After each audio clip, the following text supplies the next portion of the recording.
I'd just like to draw your attention to one or two matters which may not have been in the knowledge of those who are not aware of this case. Aafia Siddiqui was captured in Pakistan in 2003, and she had 3 children with her at the time.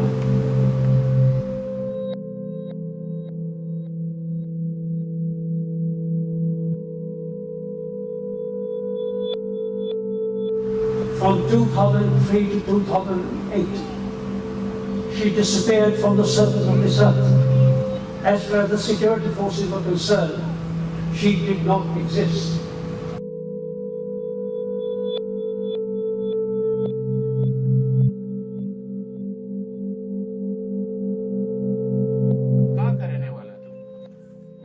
Dr. Aafia Siddiqui can be seen here being interrogated by Afghan authorities in 2008.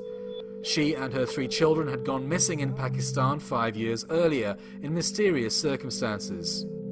Her eldest son Ahmed, then 12 years old, can also be seen crying and shielding his face, trying to evade questions from his interrogators.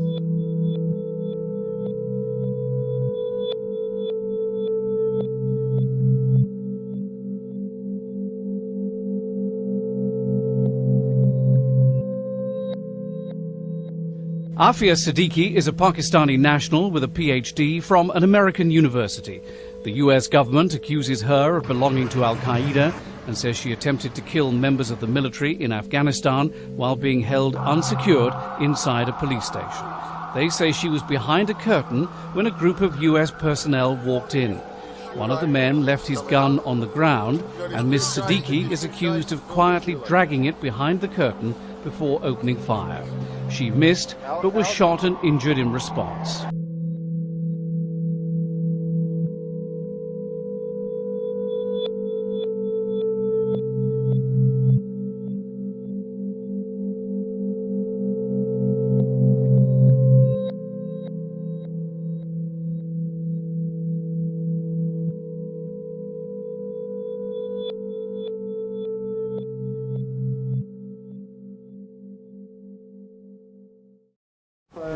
Bruce Kent.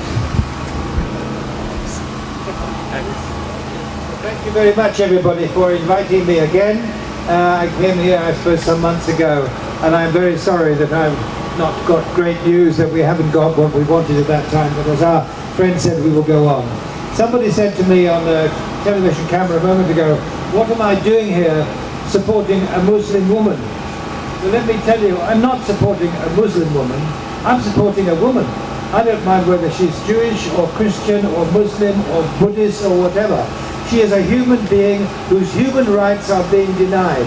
And that's why I'm here, because I think the whole human family comes together as a family.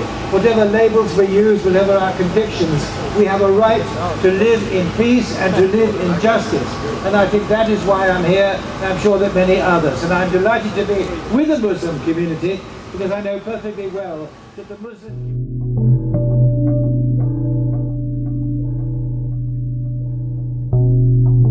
JFAC is a Justice for Aafia coalition. What happened was in 2008, Aafia Siddiqui popped up in America. Now, before then, people like Muazzam Beg and Lord Nasir Ahmed and Yvonne Ridley, these people in particular were investigating, particularly Yvonne, I would say, was investigating where this woman, Aafia Siddiqui, this so-called grey lady of Bagram, that... Aafia Siddiqui, missing since March 2003, suddenly appeared in Ghazni, Afghanistan, carrying a handbag containing several different types of chemical explosives, so we were told, a computer thumb drive with immaculately handwritten chemical formulas in her own handwriting in this bag, along with pictures of the New York skyline and the Empire State Building. It was obviously a setup, a frame-up, Then she's taken to New York and she gets charged with some sort of kind of created a charge of trying to kill some American soldiers. She was kidnapped and renditioned at that point because there were no extradition papers. There was no consular access given to her, and this is something that I have challenged the US ambassador in Islamabad with. The question then arises, why was she transferred from Afghanistan to America? She was in fact renditioned.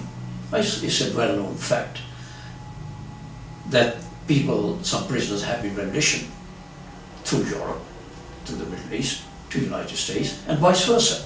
It's common knowledge. It is in the knowledge of the majority of government that this has happened. The British government denied all knowledge of this. The American government denied it, but eventually it came out that people have in fact been renditioned. And this is another issue.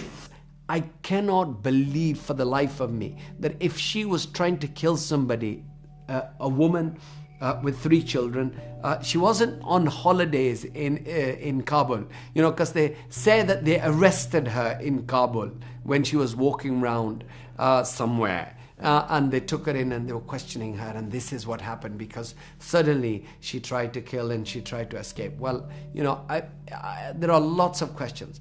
Now then, if she had taken the gun, she would have become the very first terror suspect since 9/11 to have taken a weapon from an American soldier while in custody. She would have been the first one. I have no hesitation to say that there are 3 countries who violated international law, in my view: Pakistan, Afghanistan, and the United States in the end. If she was this adept markswoman, terrorist, very dangerous character who'd taken the gun, I would have thought that if she'd fired off a couple of rounds into that packed room, she would have hit somebody or something. But there were no bullets found, no casings found, nothing in the walls. Certainly none of the soldiers were shot. The only independent witness who says that she sprang forward and wrestled a gun from an American soldier was an Afghan translator who is now living in New York with his family and has a green card. Well, these facts which I mentioned are blatantly obvious to anybody that there was a breach of her rights, there was a breach of law, there was a breach of the United Nations Constitution, there were violations of international law in her case. Why is it that the Amnesty International, who have been involved in so many cases, have shown no interest? And we've simply said we wanted an independent medical delegation to visit Aafia. And there was a reason for this. I mean, as a student, I was involved with Amnesty International, done several events on human rights throughout my sort of career. One of the reasons, organisations such as Amnesty International and human rights organisations cited for a lack of interest in this case was the fact that there wasn't an independent medical opinion on her case. So that's how I became involved. That case in New York was flawed right from the start and had no legal basis and should never have gone ahead. One outcome is quite obvious. Because she's been convicted, appeal can be lodged to the higher court, to the appeal court, against conviction.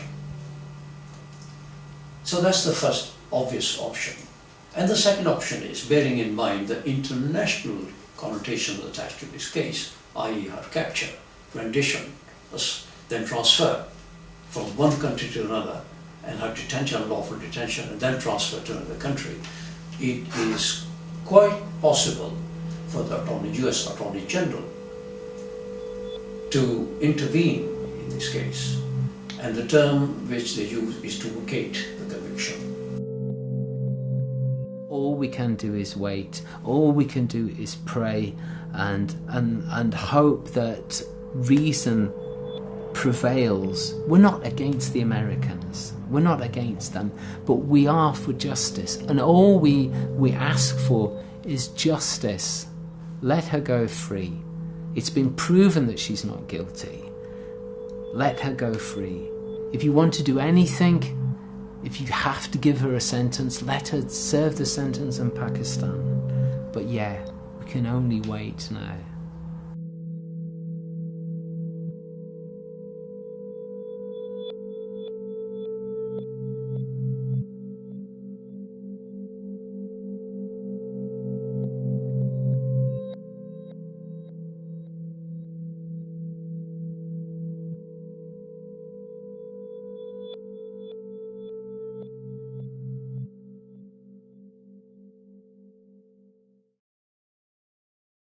So we have to find other ways of resolving conflict. But that is not what our friend today, Aafia, is being accused of at all. We don't know what she's being accused of. An absurd accusation that she picks up a heavy armor-like rifle or an automatic rifle. You try it. I've been in the army. You don't pick up a weapon just like that. It's quite complicated. How do you turn it on? There's a safety catch. You don't know where the safety catch is unless you're trained in armor, in picking up weapons and knowing how to use them. It's a stupid. And who gets shot in this episode? She does.